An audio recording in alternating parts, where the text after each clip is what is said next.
Хайртай гэдгийг минь битгий мартаарай. Гайхалтай хувь тавилан мартагдашгүй тийм гайхалтайгаар дурлалцаж хайрлсан хүнээ унтаад зэрэгтэй мартчихвал та яах вэ? Эсвэл чамайг мартчихсан. Танихгүй байвал яах вэ? Одоо миний ярих кино энэ талаар өгүүлнэ. Чамд хайртайг минь битгий мартаарай. Ингээд кино руу орцгоё. Луя гэхийн залуу авьяаслаг хөгжмийн зохиолч. Дөнгөж 20 гарч яваа залуу уран бүтээлч. Тэрээр нэг л өглөө унтаад зэрэгтэй ой санамжаа бүгдийг нь мартсан байлаа. Эргэн тойрон түүний өвчний тухай, хагалгааны тухай бичиж үлдээсэн тэмдэглэл. Тэрээр унтгал юм бол өчигдрөө мартдаг эмгээг туссан. Бүх өглөө түүний хувьд шинэ өглөө гэсэн үг. Өрөөнд хүртэл танил биш санагдана. Тэрээр маш их гайхаж игч рүүгээ залгалаа. Тэгээд игчээ яг юу болоод байгаа юм бэ? Миний толгой дээр маш том сорив байна. Бас гэрээр дүр юм тэмдэглэсэн цаас өвчний тухай зүйлс байна гэхэд игчин. Луя, чи над руу өдөр бүр залгадаг. Ширээн дээр тэмдэглэлийн дэвтрээ уншаад манай руу хүрээд иргэв. Яваад очиход игч нь ой гарантай хүүхэд тэрвэрчгсэн умхумгийл зөрөөд гарах гин. Юу вэ? Хиний хүүхэд юм бэ гэхэд минийх би явлаа. Сүүн тэнд байгаа шүү. Яах ёстой бүгдийг нь бичээд наачихсан гэдэл гараад яваад өгнө. Луя хэдий авьяастай ч өвдснөөс хойш нэгж хөгжим хичээгүй. Агентлийнхаа гол орлогыг оруулдаг байсан хүн нь тэр тул өдгөө компани санхүүгийн хүндрэлтэй байгаа. Тиймдээж түүний менежер тэмцээнд оролцож хөгжмөө бичих хэрэгтэй гэж ятгадаг. Харин Луя бүтэн дөө битгий хэл талыг нь бичиж чадахгүй байх гэтэл найз нь тэгвэл дараа бүтнийг бичнэ гэж урам өгнө. Ингэж найз нь дасралтгүй гуйсаар эцэст нь зөвшөөрүүлж чаддаг. Та нар өчигдрөө мартчихдаг юм бол их чинь найз ажлаа яагаад мартахгүй байгаа юм гэж бодож иж магадгүй. Тэр хэсэгчлэн мартаж байгаа бөгөөд өдгөө шин дурсамж хадгалж чадахгүй гэсэн үг шүү. За ямар ч тач хөгжмөө өөрөө биччихнэ. Харин шүлгийг нь хэн бичих нь тодорхойгүй үлддэг. Луя өвдснөөсөө хойш болж би үйл явдлуудаа утсан дээрээ тэмдэглэж хадгалдаг болсон. Манайх шиг төгжир зогсдол хажуугийн машины бүсгүй уйлж уцаар хин нэгэнтэй маргалдана. Тэгээд инээ чангаардуулна. Төгжирч яваа түнд энэ бүсгүй их л сонирхолтой санагддаг. Тэр бүсгүй Луягийн зохиосон би зүгээрээ дууг чангаар тавьчихсан дагаад дуулж байв. Үүнийг харсан Луя миний хажууд хөөрхөн эмэгтэй галзуурж байна. Гэхдээ тэр хөгжимд дуртай бололтой хэмээн бичлэг болгон хадгалж авлаа. Луя сэтгэл зүйчтэйгээ уулзахаар Хуаран их сургуулийн сэтгэл судлалын танхимд ирэхэд дөнгөцийнхэн зам дээр галзуурж байсан хөөрхөн эмэгтэй орж ирдэг. Тэр бүсгийг Шинью гэдэг бөгөөд сэтгэл зүйчээр төгсөх ангийн оюутан. Тэр Луягийн эмчээр ажиллахаар болсон нь энэ байлаа. Сэргэлэн цовоо Шинью яг иймэрхүү байдалтай танилцах тийм хүн байгаад бол түр гарч байхыг Луягаас хүснэ. Түүнийг гарсан хойгоор Шинью 5 мэдрэхүйг нь ашиглаж ой санамжийг нь сэргээх туршилт хийхээр бэлдэв. Ингээд арай албаны байдалтай тэд танилцлаа. Шинью хэвсэнд орж чулуу хийж Луяг гутлаа тайлж түүн дээгүүр аяархан гიშгэж буйдан дээр суухыг санал болгоно. Ингээд халуун ногоотой лувунгийн шүүсч уулгав. Түүний мэдрэхүй хэвийн харин хадгалж чадах хэсэг нь эргэлзээтэй байв. Харин энэ бүхэн Луяд тун сонирхолтой санагдана. Луя алдартай хөгжимчин болохоор Шинью хөгжмөөр нь дамжуулан дурсамжийг нь сэргээхээр өөртөө холбоотой асуулт асууж зөв хариулт хариулах бүрт нь дуугаргана. Луя Шиньюг их хөгжилтэй юмаа гэхэд Шинью үгүй дээ. Би их нухацтай хүн шүү гэдэг. Ингээд Луя түүнээс миний дуу яагаад алдартай болсон юм бол би ерөөсөө ойлгодоггүй. Чи юу гэж бодож байна гэхэд Шинью ойлгохгүй байна гэж үү? Учир нэрчүүд бүгд л хүүхэмсэг. Харин эмэгтэйчүүд нэг хүндээ хайртай болвол бүхнээ зориулдаг. Эцэст нь юу болдог гэж хууралт гээд чимээг боллоо. Шинью араараа тавиулсан жинхэнэ эмо байгаа нь энэ. Хэдэн төгрөг нь хаа юм ажилдаа явахаас гэдэг шиг л төгсгийн тулд ажиллаж байгаа байхгүй юу? Ямар нэг асуудал байгааг анзаарсан Луя Шиньюг өөрт нь юу болсноо надад ярьж болно шүү. Дэртээ тэргүүл би мартчихна гэхэд Шинью өвчтөнтэйгөө хувийн асуудлаар ярьж болохгүй гэдэг боловч нэг л мэтгэд түүнд бүхнийг ярьсан байлаа. Энэ ч л жинхэнэ эмэгтэй хүний зан шүү дээ, тийм ээ? Шинью найз залуугаасаа салсан боловч өнөөх нь байн залгаж сэтгэл санааг нь өмөөсөөр байсан тул Луя түүнийг утсаа аваад спикертээр нь тавьгэв. Тэгээд Луя "Хей Мишүү, чи бол тоглогч, угаас хүүхэмсэг залуу. Толгой дээрээ хитгэн ширхэг хүстэй. Чамайг хийн тоохов дээ" гэх зэргээр маш хөвгөлтэйгээр дуулж өгдөг. Энэ Шиньюд маш их таалагдлаа. Сэтгэл нь хөөрсөн Шинью Мишүү тандаж "Би хүүхэмсэг залууд дургүй. Өнөөдрөөс хоёулаа бүр салъя. Аа тийм, чи биш, би чамайг хайсан гэдгийг сайн санаарай" хэмээн хэлж уцаа таслана. Тэд тун хөвгөлтэй байлаа. Гэхдээ зөвлөгөө өгөх хүн нь өөрөө бараг зөвлөгөө авчихдаг. Уулзалтын цаг дуусч тэр хоёр маргааш энэ цагтаа уулзахаар тохиролцсон. Уулзалтын дараа их чинь сэтгэл зүйчтэй уулзахаар ярьж түүний тухай асууж лавлана. Шинью хараахан эмч болоогүй докторийн ажлаа бичиж байгаа гэдгээ хэлэхэд их чинь "Тэгээд миний дүүгээ өвчний тухай бичих үү? Тэд чамд эмч биш Оюутан явууллаа гэж юу? Хэмээн дур уцгад Шинью сандран үүд нь бүх сэтгэлээрээ хандна гэдгээ хэлж Луяж түүнийг сайн байсан гэсээр ихчийнхээ санд бинд аваад тэд салцгаав. Луя хөгжмөө бичих гэж үцээр лв. Мартахгүй тулд мөн онгод оруулахын тулд Шинюгийн зургийг ханандаа тогтоожээ. Маргааш нь уулзахад Шинью өрөөгөө маш хүйтэн болгож урдын адил хевсэнд орчулуу ловонгийн шүүсэнд халуун ногоо хийж түүнд энэ мэдрэмжийг хадгалуулахаар дуршсаар байлаа. Өчигдрийг Луя санахгүй. Харин өвдөх, даарах, амтлах мэдрэмжүүд нь хэвэн байдаг. Ингээд шохон үнрийг хадгалуулахаар өрөөнд болон Шинью өөртөө шохооны үнрийг цацдаг. Тэр Луяд үндсэн 5 мэдрэмжээр нь дамжуулан онцгой мэдрэмж төрүүлэхийг хүсэж байгаагаа хэлдэг. Хоёр дахь уулзалтын үеэр Шинюгийн гэртээ ус алдаж тэд хамтдаа явцгаалаа. Тэд хамтдаа усаа тогтоож гэрээ цэвэрлэв. Шинюгийн шүлгийн тэмдэглэлүүд нь орсон тул өлгөж хатаадаг. Энэ нь Луяд сайхан санагдана. Луягийн хувцас норсон тул Шинью хуучин найз залуугийнхаа подволкийг өмсүүлдэг. Даанч яг энэ үед нь хуучин найз залуу нь гитараа авахар ирж өөрийнх нь хувцсыг өөр залууд өмсүүлээд тэрч бүхэл салаад удаагүй байхад өөр хүнтэй боллоо хэмээн маргалдаж сүүлдээ бүр зодолдно. Яалтч үгүй эвгүй байдалд орсон Шинью Луяг ууй гэд хамт гарцгаадаг. Энэ үед Луя гитараа гаргаж ирээд хуучин найз залууч нь муулсан дуу бичмээр санагдж байна гэхэд Шинью аль хэдийн бичсэн штэ гэдгийг нь хэлдэг.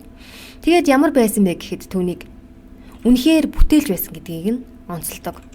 Луя хайрласны хариуд явж буй хүн бол зүгээр л хажуугаар чинь өнгөрөх ёстой л хүн төдий шүү. Түүнийг марцсан дээр дээ гэхэд Шинью чи энэ мөрийг яаж мэддэг юм бэ? Миний шүлэг байна штэ гэхэд танайд байхдаа харсан юм а гэхин тэр. Шинью яруу найраг сонирхдог.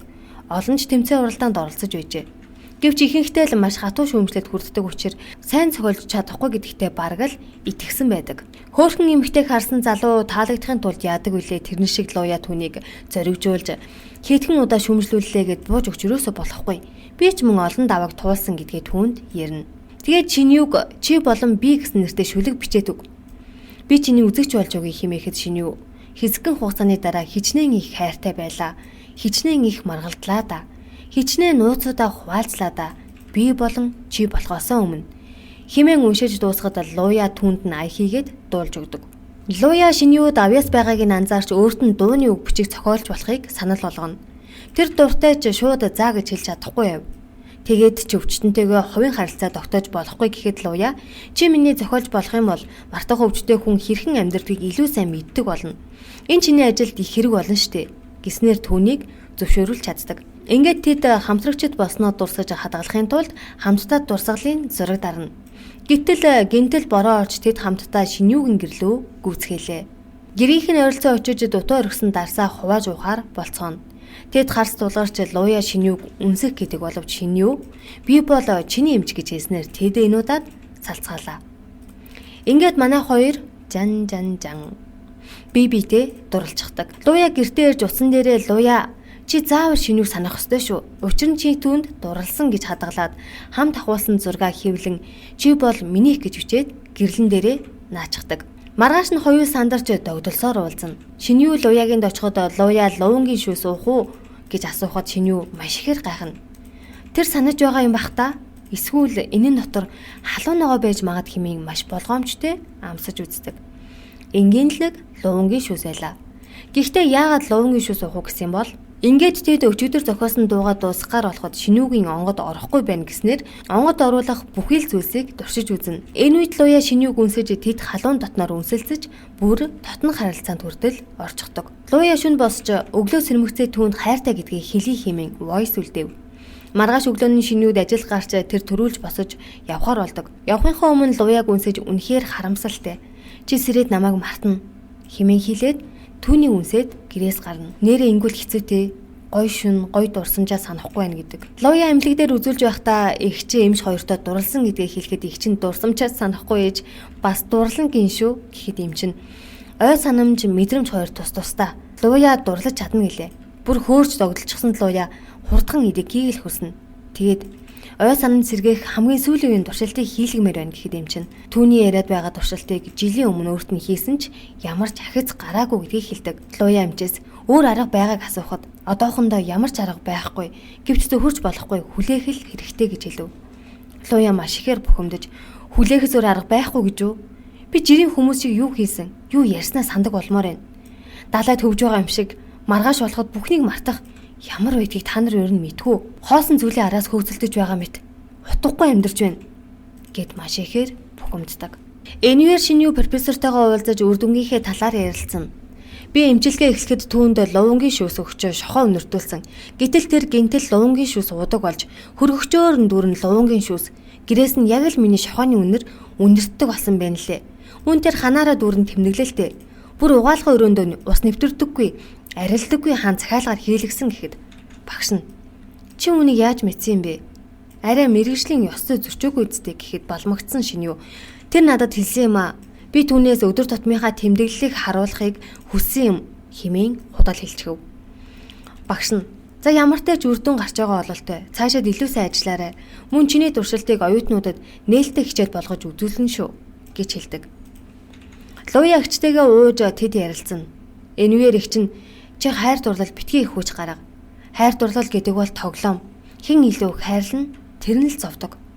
Чи угаасаа зовж байгаа гэхэд Луя.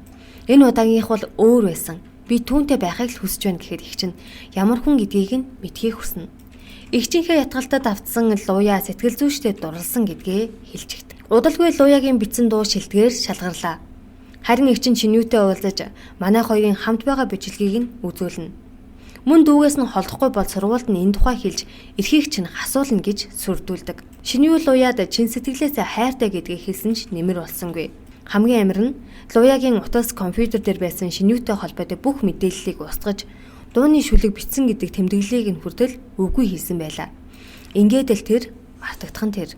Шиний Луягийн дурсалтыг оюутнуудад үзүүлэхээр боллоо. Ингээд анхны уулзалтандаа хийж байсан зүйлсээ хийхээр бэлдэнэ. Луяг гутлаа тайлаад хэвсэн дээгүр удаан анхааралтай алхаарэ гэхэд тэр гутлаа тайлахаас татгалздаг. Яагаад гэдгийг нь асуухад зүгээр л тэр тайлмааргүй байна гэж хэлв. Лувангийн шүүс өгөхөд Луя хоёулаа хэдэн удаа уулзж байгаа вэ гэхэд 3 хэмээн шинийгээ хэлэхэд Луя ердөө 3хан гэж үү? Тэгэхээр хоёулаа дотн харилцаатай биш гэсэн үг үү? Хэмээн асуув. Шиний Луяг нэг л хачин байгааг нь гайхаж би дотн харилцаатай хүмүүс биш гэж арай ядан хэллээ. Энэ үед Луя түүнийг үнэрлэхэд шиний яагаад байгааг нь асуухад энэ үнэр нэг л танил байна хэмээн хэлдэг. Ямар мэдрэмж төрж байгааг асуухад Луя дотроо хэн нэгэнтэй дотн харилцаанд орж байгаагаа санана. Тэгээд тэрээр хэлж болох эсгээ мэдэхгүй л байна гэхэд шиний би таныг хүчлэхгүй гэв. Ахин Луя шинийгээс та хөгжимд дуртай юу гэж асууж хамтдаа хийсэн дуугаан аялна. Шиний сэтгэлэн барьж чадалгүй гараад гүйчгэв. Энэ өдрөөс хойш Луя их л гуниглах болов. Тэр яг юунаас болоод байгаагаа мэдэхгүйч сэтгэл хоосорчихсон мэт сонин тавгүй мэдрэмж төрөөд байна хэмээн найздаа ярина. Ингэж байх үедээ оронд ороосоо шинийтэй ахвалсан зураг олдог. Тэгээд тэр найзаасаа энэ нэмэгтэйг санахгүй байгаач тотно гэдгээ мэдрээд байна. Энэ хин юм бэ? Юу болоод байгаа юм бэ? Хэмээн найзаасаа асуухад тэр мэдэхгүй гэв. Луя уурлаж би түүнийг зүүдэлсэн. Миний компьютероос 2-7 хоногийн өвөгдөл урссан. Хин тэгсэн юм бэ гэж шалгаасаар хэргэн эзэн эгч нь болохыг олж мэднэ. Эгчэндээ очиж миний амьдралыг дураараа өөрчлөх эрхийг хин тань өгсөн юм. Тэртээ тэргүй амьдрал утгагүй. Арай гэж утга учиртай болох зүйлээ олж явахад та яагаад үгүй хийж байгаа юм бэ? Шинийгийн мэдээллийг яагаад устгаж байгаа юм бэ хэмээн уурлаж бухимдана. Арга эцэн эгч нь түүнийг хамгаалахын тулд энэ бүхнийг хийсэн гэдгээ хэлж бүх мэдээллийг нь буцаан өгч уучлал гуйлаа. Шиний Луяд цахаа бичжээ. Чи намайг санахгүй байх. Намайг шиний гэдэг.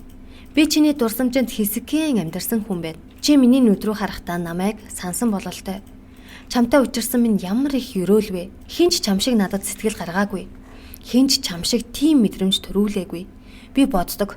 Чамайг осолд орхоос өмнө учирсан бол хоёулаа илүү удаан ч хамт байх байсан юм болов уу гэж. Гэхдээ би яг одоогийн чамд дурлсан болохоор жаргалтай байна хэмээн бичсэн байлаа. Тэр хоёрын хийсэн өнөختөө хийт болж дууны нээлтэд тэд хоёул оролцлоо. Гэхдээ тус тусдаа тоглолтын үеэр чинүү сэтгэлэн барьж үнэхээр чаддаггүй. Хайртай хүнтэйгээ хамтдаа байсан бол өдгөө танихгүй нэгэн болчихсон байв. Тоглолт тарж байх үед генитал Луя шохон үнэр үнэртэж тэр хэсэгэн дурсамжаа санана. Ингээд шинүү хайж нэрээр нь дуудаж сүүлдээ чанга гарагчаар шинүү хэмээн дуудснаар тэд бие биенээ олж харлаа. Шинүү Луягаас намайг санаж байгаа юм уу? Санахгүй байна. Гэхдээ миний мэдрэмж чамайг алдаж болохгүй гэж хэлээд байна гэж хэлээд тэд тэрвэрлдэж үнсэлцэн. Тэр хоёр ингээд үерхдэг боллоо. Луя шинүүг мартахгүй тулд унтмааргүй байна гэхэд шинүү уцыг нь аван бичлэх юм. Өнөөдрөөс би чиний нүд чих юу ч болсон чамаас олдохгүй. Өдөр бүр тэмдэглээд бичиж байх болохоор чи сэрмэгцэл намайг санана. Би өөрөө сануулна гэд бичлэг хийж хадгалдаг. Үүнээс хойш тэд нэгэн гэр бүл болсон байлаа. Удалгүй Шинүүч жирэмсэн болохоо мэднэ. Гэвч Луя юу ч дуурсангүй. Байж ядсан Шинүү чи хүүхдтэй болохыг хүсэхгүй байгаа мó? Эсвэл надаас уйдаа юу? Химээ маргалдаж тэр машинаас гарч яв. Араас нь Луя очиж намайг хүүхэд хүсэхгүй байна гэж бодоо юу? Би зүгээр л өөрийнхөө нөхцөл байдлыг бодохоор яаж амиа хичээж чадах юм бэ гэхэд Шинүү тэрвэрч хоёулаа хамт л байвал би юунаас ч айхгүй байна гэснээр тэд эвлэрдэг. Энэ бол тэдний 3 дахь гэрлэлт. Учир нь Луя өмнөх гэрлэлтүүдээ санахгүй байгаа тул ахин дахин гэрлэлсээр байгаа нь. Шинүү би түүнийг санах хүртэл хэдэн ч удаа гэрлэхэд бэлэн байна гэдэг төрөх өдөр төгсөөр. Гэвч Шинүүч мөн адил маш хүнд хэлбэрийн мартах өвчнөд олжээ. Тэр хормын өмнө ярьсан зүйлээ мартдаг болно. Өвчнөө нөхрөөсөө нууж хадам эгчтэй л хэлсэн байв. Эгч нь би байхад чи санаа зовлтгүй химээж түүнийг өдөр бүр халамжилсаар байлаа. Гэнтэл Шинүүгийн бие муудаж ухаан алдснаар яаралтай хагалгаанд орохоор болдог. Хагалгаанд орохын өмнө Шинүү Луя хоёр хитгэн хором цонхны наан цанаас харт тулгардаг. Маш удаан үргэлжилж хагалгаагаар хүүхдийг гаргаж авдагч Шинүү маш их цус алдсан учраас найдвар бага гэдгийг Луяд хэлдэг. Луя Шинүүгийн хажууд ирж ганцаарнгийн орхихгүй байхыг хүсч хонгор минь чамгийгээр би ганцаараа байж чадахгүй. Намайг битгий орхиорой химэн цохронгүй гуйна. Шинүү арай ядан би чамд амласан. Чамаас салахгүй гэж эмнэлгээс гараад баяр тэмдэглэнэ гэж амлалаа. Шинүү маш их таарж байна. Намайг тэврээж химэн Луягаас гуйна. Ингээд түүнийхээ тэвэрт үүд болдог. Энэ бүх зүйл Луяд тун хэцүү байлаа. Өдөр бүр хамтдаа ахуулсан зураг бичлэгээ үзэж хямарсаар л байв. Маргааш болж Луяс ирэхэд гэрээр нь дүүрэн юм тэмдэглэсэн цаас байх ба эгч рүүгээ залгаж үүнийгээ хэлэхэд тэр чи өдөр бүр л над руу залгадаг. Дэвтрээ уншаад манай руу хүрээд иргэв. Луя эгчийнхээ хүүг харж байх үед хүүн уйлж сандрагна. Тэгээд эгчийнхээ ажил руу залгахад эгч нь ажилдаа очоогүй байх ба ажлынхаа яг хажууд гэр бүлийн гишүүний дурсгалын ажиллагаатай байгаа гэснээр Луя тэнд явж очино. Очихт нь нэгэн хөөрхөн эмэгтэй зурган дээр Шинүү чи бол тэнгэрт байх хамгийн тод од хэмээн бичсэн байдаг. Үүнийг харсан Луяд нэг л хачин мэдрэмж төрнө. Дотогч орох үед Шинүүгийн хүүтэй үзүүлэхээр бэлдсэн бичлэг гарч байв. Тэрхүү бичлэгт тэр хоёрын хайрын түүх гарах ба өдөр хоногийг хэрхэн өнгөрүүлсэн тухай гардаг. Тэгээд хүүдээ хандаж чамайг гарч ирэхээр онцгой аавтай чинь танилцуулах болно. Мартамхай аав. Ээж нь цэцэрлэгт хүрээлэнд амьдардаг. Яагаад гэвэл аав чинь надад цэцэг өгснөө мартаад гарах бүрдээ цэцэг авчирдаг болохоор мөн өдөр бүр хоол хийдэг. Харин ээж нь нэг ч удаа хоол хийж үзээгүй. Тэгээд мартамхай хүнтэй байх заримдаа үнэхээр ашигтай хэмээн хөвгөлтэйгээр ярьж байлаа. Тэгээд үрд хамт байж аз жаргалтай гэр бүл бий болгоцгоё. Чамайг том болохоор хамтдаа авъяга халамжлана гэж найдаж байна хэмээн ярихыг нь сонсон Луя маш ихээр шаналж байлна. Өглөө болж Луяс ирэхэд иргэдэн нэгэн хүү байх ба цамцан дээрээ би бол чиний хүүхэд намайг хоолол гэж бичсэн байв.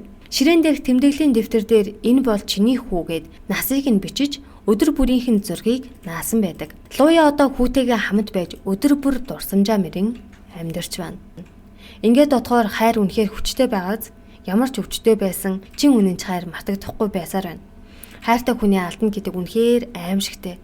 Гэхдээ хүн хизээ өнгөрөхөө мэдэхгүй тул хайртай хүнээ цаг тутам хайрлаж сайхан дурсамж бүтээгээрэй. За түр баяртай.